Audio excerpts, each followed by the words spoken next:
Hello, I'm Sam Horn, and this week's Better newsletter is about what we can do if we're dealing with a controller or a manipulator or a narcissist or a bully in our life.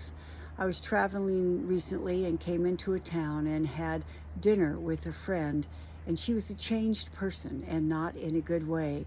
She's always been energetic and the lights on in her eyes, and everywhere she goes people flock to her because she's just such a bright light.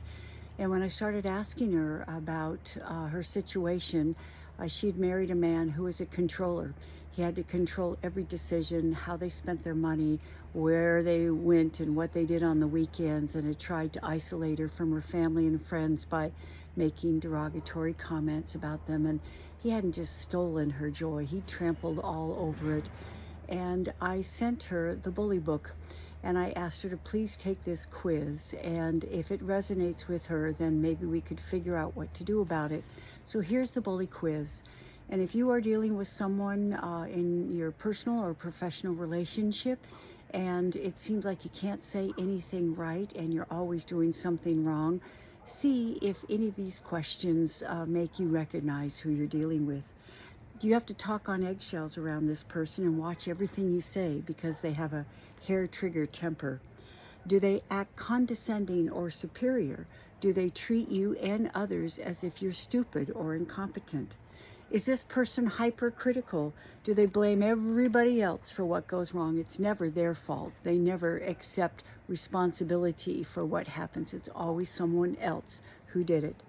Do they have a Jekyll and a Hyde personality? Are they charming and public and then very cruel in private? You never know who's going to walk in the door.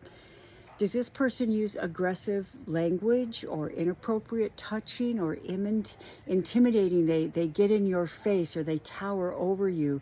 That's designed to back you down and back you off. And do they dominate conversations, and do they get upset if anyone says anything that seems to challenge their authority? And does this person isolate you from friends or family? This means they want you all to themselves, and they'll do anything to make it so that you don't have a support system. And do they pick fights in public because they know that you won't speak up? You don't want to cause a scene. Here's the question: are you happier when you're not around this person? If those questions make you realize, oh my goodness, I've been taking ownership of this. I think, well, maybe I shouldn't have said that. Well, maybe they're having a bad day. Well, see it from their point of view. Or they came from a dysfunctional family. They don't know any better. Yes, they knew better. They're doing this on purpose in order to keep you small so they can be tall.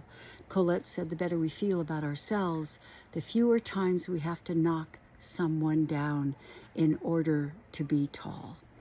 If you're dealing with someone and it seems like they love making you small so they can be tall, that's so that they can run the show. They don't want you to have a show or be in the show. They'll figure out what's important to you and they will attack that because they know it's your Achilles heel. So if you don't want to be selfish, they'll call you selfish. If it's really important to you to be a good mother, they'll call you a bad mother.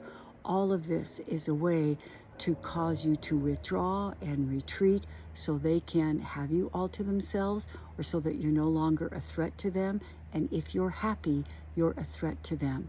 I hope that you'll check out the Take the Bully by the Horns book, and I hope it helps you get clarity on how you can get out of that situation.